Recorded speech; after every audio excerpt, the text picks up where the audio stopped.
All right, welcome back to Yahoo Finance Live. It's Infrastructure Week here on Yahoo Finance, the road to rebuilding America. Yesterday on the program, we talked about bridges and tunnels, good old-fashioned big machine construction. Today, we're looking more at the renewable energy space, which is what certainly has been one of the biggest stories in markets over the last year, and we continue to see more money and attention flowing into the space. Joining us now to discuss is Pooja Goyal. She is a partner at the Carlyle Group, the co-head of the infrastructure group over there, co-head of the Carlyle Group Infrastructure Opportunity Fund, and head of Renewable and Sustainable Energy. Pooja, great to speak with you this morning. I'd love to begin by just talking a bit about how you guys are thinking about the current state of the cycle. How early is it? Middle innings, late innings? What needs to be done to kind of really deliver on a lot of the promise right now that investors are seeing within renewables as a broad asset class? Yeah, I mean, look, from our perspective, we are squarely in the middle of the energy transition. The energy transition, broadly speaking, is when people talk about renewables going from 7 to 10% of the power generation mix to about 50% of the power generation mix globally. Even as of 2020 in the United States, renewables, which is primarily wind and solar, actually represented about 20% of the power generation mix.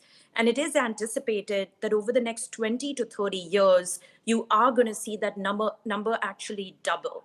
So from our perspective at Carlyle, at this point in time, investing in the renewables and sustainable energy sector represents a multi-trillion-dollar opportunity over the next several decades. And we think that the right way to attack that opportunity set is to have a platform that's focused exclusively on deploying capital in the renewables and sustainable energy space. Pooja, given that we don't have the infrastructure bill passed yet in any form, how would you go about building a successful portfolio today for eventually when we do have that bill? I think that's a very good question. And it's a question that's become more and more topical just after what we saw happen in November in terms of Democrats taking control of the White House as well as Congress. Look, from my perspective, we've been investing in renewables for the last 15 to 20 years. And so we've kind of seen the roller coaster of investing in renewables, where they've been topical because of the amount of government support they may or may not have. From our perspective, the cost to produce electricity using renewables has come down so much over the last 10 to 15 years that renewables today are cost competitive with conventional forms of energy, even on a subsidy-free basis. And if you look at what's happened in the renewable space right here in the United States over the last 3 to 4 years, there has been a significant acceleration of new capital going into renewable energy assets. That is happening irrespective of what the political climate may be. So from my perspective, when you think about building a portfolio in renewables, you need to build a portfolio that is resilient, irrespective of what the political outcome is going to be. And what's happened is that in renewables, the cost to produce that electron, which ultimately is a commodity, has come down so much that irrespective of what political regime you might be operating under, what regulatory reform you might see, it actually makes sense to invest in renewables from a resiliency perspective as well as an economic perspective. Pooja, perhaps nowhere is that better illustrated than a place that I don't think of as being particularly liberal in its politics, and that is the state of Texas, where we are seeing right now a deep freeze affecting energy across the spectrum, from wind to natural gas to oil pipelines as well.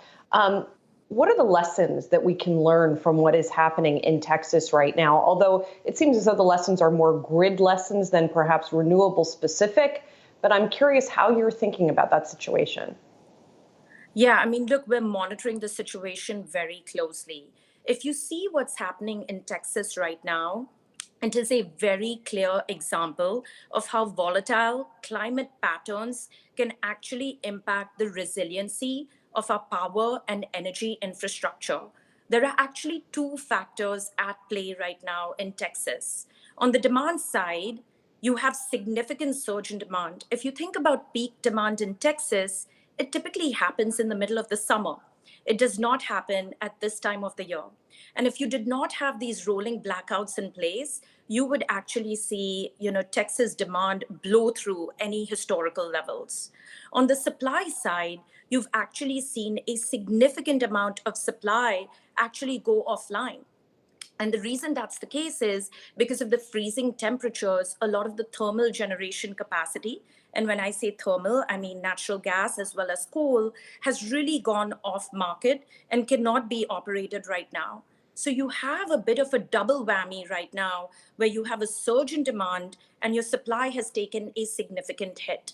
And that is really what is causing the issue right now in Texas. From our perspective, this just highlights the issue that we need to think about grid resiliency, portfolio construction as we think about various forms of power generation that form your ultimate portfolio going forward. So, it's interesting to us. Obviously, we are seeing asset specific investment opportunities right now where a lot of these, power generation operators are hurting because of contracts that they may have locked themselves into, which could create some interesting investment opportunities. But on a long-term basis, we do expect further regulation so that the markets can prepare for these kind of spikes in demand or impacts on the supply side on a go-forward basis.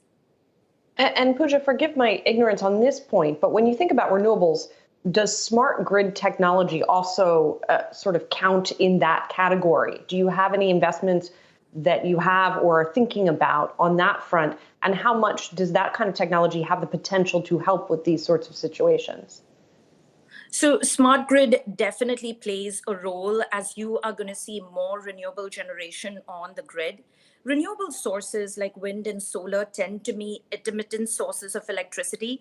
So unlike a coal plant or a gas plant, you cannot dispatch the wind or the sun on an as needed basis. And there is an argument to be made that these intermittent sources of electricity actually make your grid less stable. So I do think that there is a role for smart grids in the absence of significant infrastructure upgrades as it relates to transmission infrastructure. So we actually think about smart grids on a large utility scale basis as well as on a microgrid basis. We're beginning to see a lot of commercial and industrial customers. These are companies that operate large industrial facilities that are building their own resiliency from a power generation perspective. And so then they will typically have a microgrid around their own operations. And then obviously from a transmission management perspective, you will start seeing further investment in digital software as well as hardware, where people are focused on transmission resiliency. The other thing I want to say is, as people think about the energy transition, the more renewables you have on the grid, you need to have battery systems. How those battery systems are integrated with your renewable energy projects and how those battery systems are integrated further with your grid, a lot of that will get dictated by some of this technology investment so that it can be done on an automated basis. Pooja, I have about 30 seconds left. I'm curious, you've been in the renewable space a long time. I'm curious how different the conversations you're having now are versus back in 05 and 06 when this was a little, that was big oil, right? That was ExxonMobil's biggest company in the world. How different is it today versus, even just a decade ago? Yeah, I mean, look, candidly, in the early 2000s, renewables was a very niche sector of the market. It was a bit of a sideshow in the commodity market. I mean, I used to joke about it that we investing in renewables used to get excited about 20 to 50 megawatt projects, whereas if you're building a typical coal plant or natural gas facility, it would be about 500 megawatts to a gigawatt. But the conversation around renewables in the early 2000s was a lot about clean tech, investing in technologies that can harness the wind or solar resources as cheaply as possible. Today, the conversation is much more mainstream. I, for example, am deploying capital out of an infrastructure fund. This is not a growth fund. It's not a technology fund. It is out of an infrastructure platform. So the conversation has become much more mainstream. The other thing I would say is, going into the pandemic last year, I was a little concerned that renewables might take a backseat given what happened during the great financial crisis. if anything, renewables are more front and center as a result of the pandemic today, where you are basically seeing countries actually think about renewables as a job creation strategy coming out of the pandemic. And you are beginning to see a significant amount of leadership, even from the private sector, as they're thinking about resiliency and business planning for a carbon neutral economy, let's say 5-10 years down the road. All right. Really interesting conversation. Pooja Goyal is a partner and the head of Renewable and Sustainable Energy at the Carlyle Group. Pooja, it was great to get your thoughts this morning. Thanks so much for joining the show. Thank you.